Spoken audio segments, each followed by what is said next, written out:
Today is Monday the 11th of May 2020 and we will be continuing with our writing activity.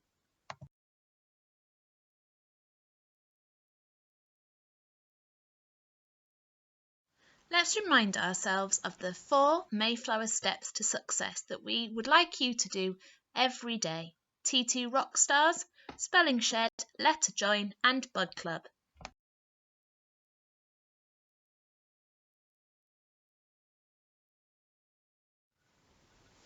By checking Twitter each day, you will find support and challenges for TT Rockstars, Spelling Shed, Letter Join and Bud Club. Within your home learning packs, you will find activities to develop your grammar subject knowledge and improve your reading comprehension skills. By tuning into our Mayflower newsletter every day, you will find films posted by your Year 4 teachers. These films will include writing and reading activities. In addition, these films will include PE and PSHE activities that you can complete with your families.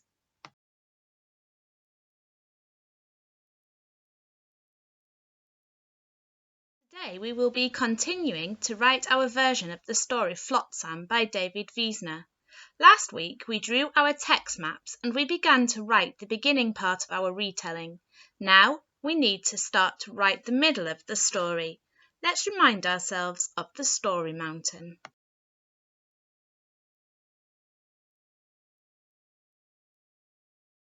And here is a picture of the story mountain. So you begin with the opening, the setting. We introduce the main characters. Then we build up, the excitement begins to build up, the events happen up to the dilemma where we reach the very height of the mountain where the problem is. And then we come back down the other side of the mountain, having a resolution and finally ending with the ending.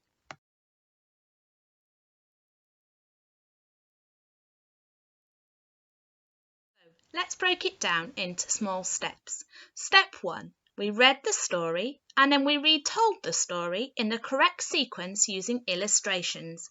This was our first stage of our story planning. Sometimes we call it a story map, sometimes we call it the text map.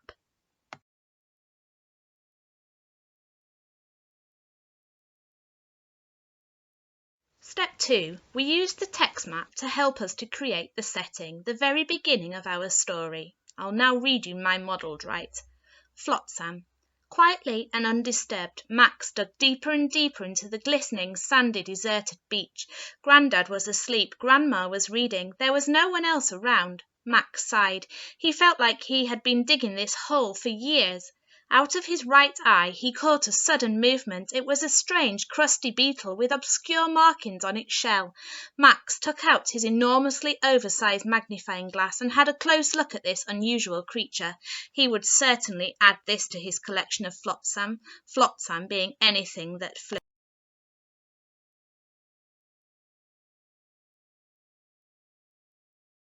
3. We are now using the story mountain to help us to plot and write what will happen as we reach the peak of the mountain, the middle part of the story.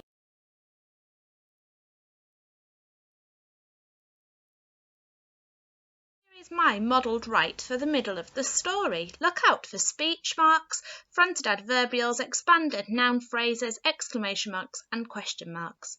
Max carefully padded down to the seemingly calm waters. He put the encrusted beetle on the floor and spotted a crusty, sloth-like, slow-moving crab. The shell of the crab was as orange as the sunset on a summer's day. He leaned in as close as he could get without being savagely nipped. Max stood on one foot and leaned forwards. Crash! Smash! Max was swiped off his feet by a humongous, rip-curling wave. He alarmingly shouted, "Grandma, help!" as he toppled backwards under the gigantic wave. A few moments later, that felt like a lifetime for Max, the wave settled and Max was able to regain his balance.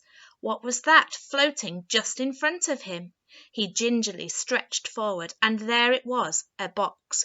Cautiously, Max opened the box and inside was an old, used, barnacle-encrusted camera. And now, Year 4, it's your turn. Can you write the middle of the story? Please don't forget to share it with us.